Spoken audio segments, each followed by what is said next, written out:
လက်ရှိချက်မိရအာဂျင်တီးနားအသင်းကိုအင်္ဂလန်အသင်းအနိုင်ရဖို့လွယ်ပါမလာ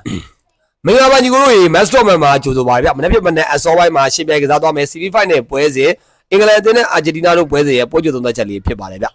ျဒီပွဲစဉ်မတိုင်ခင်မှာတော့အင်္ဂလန်အသင်းနီးပြတော်မတူချေရတော့မက်ဆီကိုအကောင်းဆုံးထိန်းချုပ်ပြီးတော့ကစားသွားမယ်ဆိုတဲ့အကြောင်းပြောချထားတာရှိရဲတကယ်ရောမက်ဆီကိုထိန်းချုပ်သွားနိုင်မလားစောင့်ကြည့်ရပါမယ်နောက်တစ်ခုကတော့ဂျူလီယန်အဲဗာလက်စ်ကတော့ကျွန်တော်တို့လီယိုနယ်မက်ဆီတို့ကိုဒီဖလားကိုကမ္ဘာဖလားကိုသူတို့အသင်းသားတွေအနေနဲ့အရာယူပေးမယ်ဆိုပြီးတော့ကြုံဝါထားရည်လည်းရှိတယ်ဒါကြောင့်ကျွန်တော်တို့ပွဲကြီးပွဲကောင်းကိုကြည့်ရမယ်ပွဲတစ်ပွဲဖြစ်တယ်အင်္ဂလန်တင်းကတော့ကျွန်တော်တို့ပြီးခဲ့တဲ့ကျွန်တော်တို့ဒါကွာတာဖိုင်နယ်မှာနော်ဝေးတင်းကို 2-1 ဆိုတဲ့ရလန်နဲ့ဘယ်လေဟဲအသင်းကို2 ဂိုးနဲ့အနိုင်ရရှိပြီးတော့ကျွန်တော်တို့ဒါကျွန်တော်စီမီဖိုင်နယ်ကိုတက်ရောက်လာတာနော်အာဂျင်တီးနားအသင်းကတော့ကျွန်တော်တို့ဆွစ်ဇာလန်အသင်းကို 3-1 ဆိုတဲ့ရလန်နဲ့အနိုင်ရရှိပြီးတော့ကျွန်တော်တို့ဒါစီမီဖိုင်နယ်ကိုတက်ရောက်လာတာဖြစ်တယ်လက်ရှိအနိုင်ရတဲ့အသင်းကကျွန်တော်တို့စပိန်အသင်းနဲ့ဖိုင်နယ်မှာတွေ့ရမှာဖြစ်တယ်ရှုံးတဲ့အသင်းကတော့ကျွန်တော်တို့ဒါတတိယလူပွဲမှာပြင်သစ်အသင်းနဲ့ကျွန်တော်ရှင်းပြရမှာဖြစ်ပါတယ်ဗျโอเคကျွန်တော်တို့ကစားပုံတွေကိုကျွန်တော်ကြည့်မယ်ဆိုလို့ရှိရင်လက်ရှိကျွန်တော်တို့အာဂျင်တီးနားမှာလည်းလက်ရှိလီယိုနယ်မက်ဆီအကောင်းဆုံးကျွန်တော်တို့ခြေစွမ်းပြနေရရှိတယ်ကွင်းလယ်မှာဆိုရင်ပါရီဒက်စ်တို့เนาะဒါကျွန်တော်မက်အလစ်စတာတို့เนาะကျွန်တော်အန်ဆိုဖာနက်တက်တို့ကလည်းလက်ရှိအကောင်းဆုံးအနေထားမျိုးမှာကွင်းလယ်မှာတွေ့ရပါတယ်လက်ရှိအင်္ဂလန်တို့ကိုကြည့်တယ်ဆိုလို့ရှိရင်ဂေါ်ဒန်ဘယ်လီဟန်နဲ့ဆာခါအတွက်ကတော်လစ်စတောင်းဖြစ်တဲ့တိုက်စစ်မှုဟယ်ရီကိန်းကလည်းဂိုးတွေသွင်းနေတယ်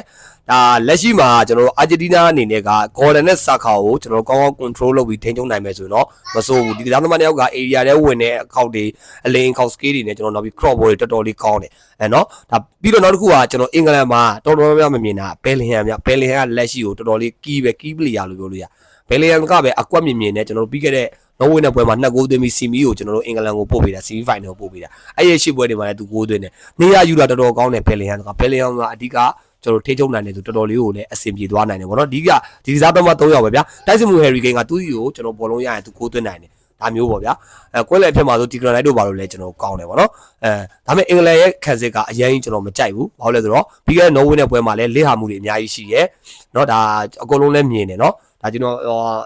်အခုဒီအာဂျင်တီးနားနဲ့ပွဲမှာလည်းလီယိုနယ်မက်သီယူစာတေချာပေါက်မထိန်းချုပ်နိုင်ဘူးဆိုလို့ရှိရင်အင်္ဂလန်ရှုံးပွဲတေချာပေါက်တွေ့မှာနော်ဘာလို့လဲဆိုတော့အာဂျင်တီးနားလီယိုနယ်မက်ဆီကပဲကျွန်တော်တို့ဘောလုံးအကုန်လုံးဖြန့်တယ်လီယိုနယ်မက်ဆီကနေမှတစ်စင် free kick လီယိုနယ်မက်ဆီကနေတစ်စင်ဂိုးတွေများသောအားဖြင့်ရတာသူပေးတဲ့ကျွန်တော်တို့ pass တွေကနေပဲအလုပ်ဖြစ်တာဗျာဒါကြောင့်သူ့ကတော်မတ်တူချက်ပြောသလိုအကောင်းဆုံးထိန်းချုပ်သွားနိုင်မယ်ဆိုလို့ရှိရင်ပွဲအဖြစ်ကအင်္ဂလန်အနိုင်လည်းဖြစ်သွားနိုင်တယ်ဒါလို့ခုနပြောလို့ပေါ့ကျွန်တော်တို့ဒါလီယိုနယ်မက်ဆီကိုမထိန်းချုပ်နိုင်ဘူးဆိုတော့ဒီပွဲကအာဂျင်တီးနားပွဲပဲဒါအာဂျင်တီးနားမှာလည်းလက်ရှိအကောင်းဆုံးဆိုတဲ့ကစားသမားနဲ့ကီးပလီယာကလည်းမက်ဆီတယောက်ပဲရှိရဆွစ်ဇာလန်နဲ့ပွဲမှာလည်းကျွန်တော်မက်ဆီကိုကောင်းကောင်းလေးကျွန်တော်တို့ဒါ press လုပ်နိုင်လို့ဒါတောင်း pass တွေကမထွက်တော့တာဗျာဒါအားလုံးလည်းမြင်တယ်ဒီလိုမျိုးဒါတော်မတ်တူချက်ကစားမယ်ဆိုတော့ပွဲအဖြစ်ပြောင်းလဲသွားနိုင်တယ်ဒါပေမဲ့ကမ္ဘာ့ဖလားပွဲစဉ်တွေကပြောလို့မရဘူးဘာဖြစ်လို့ပြောလို့မရဘူးလဲဆိုတော့မနေ့ကချင်းမြိုင်သွားတဲ့ပြင်သစ်နဲ့စပိန်ဆိုရင်ပြင်သစ်အနိုင်များအကုန်လုံးကပြင်သစ်ကကောင်းတယ်တိုက်စစ်လုံးဝမိုက်တယ်စပိန်နဲ့တွေ့တော့ဘာပြောသွားလဲစပိန်က2-0နဲ့ဖုတ်သွားတယ်ဒီကတော့ကမ္ဘာ့ဖလားပွဲစဉ်တွေကပွဲတဲ့ရောက်မှတည်တာကျွန်တော်တို့ကခန့်မှန်းလို့ပဲရတယ်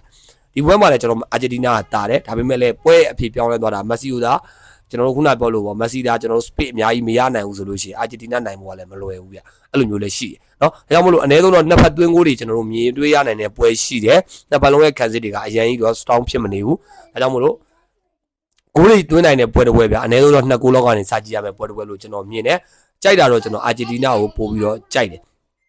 အာဂျင်တီးနားနိုင်မယ်လို့တော့ကျွန်တော်ထင်ပါတယ်နောက်တော့စီဖိုင်နယ်ပွဲစဉ်အဖြစ်နဲ့အာဂျင်တီးနားနဲ့ကျွန်တော်တို့ဒါအင်္ဂလန်ပွဲစဉ်မှာဘယ်အသင်းကအနိုင်ရရှိသွားမယ်ထင်တဲ့ဂိုးဘယ်လောက်လောက်သွင်းနိုင်မယ်လို့ထင်တယ်ကိုမမှန်ခဲ့နိုင်ပါလေဗျဗီဒီယိုလေးကိုစောင့်ကြည့်ပေးကြတဲ့ညီကိုတွေအားလုံးကျေးဇူးများတင်ပါတယ်ဗျ